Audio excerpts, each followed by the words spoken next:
Siguro naman, hindi na makikilala ng mga inaanak ko rito. Paano naman kasi? Hindi ako nakaipon ng pamparapas ko.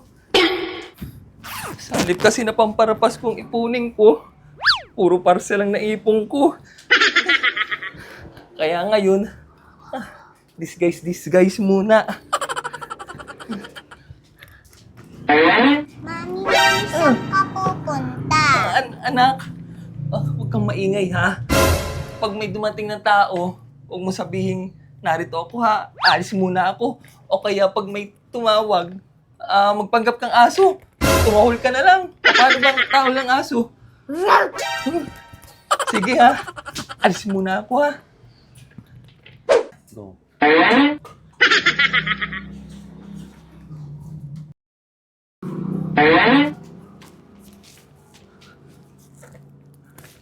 Munti ka na ako dun ah. Para may tumawag sa akin, Ninang.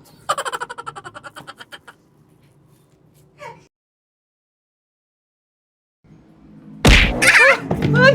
Ano ka ba naman bata ka? Ano ba? Ninang! Ninang! Mamamas ko pa! Hindi ako ninang mo! Ayan ba naman yan? Nag-disguise pa ako, nakilala pa din. Ayan. Pwede na pa yan. 20 lang!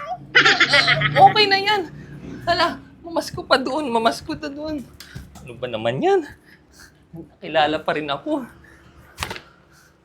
Siguro naman, hindi na ako makikita ng mga inaanak ko dito. Ang lalim pala.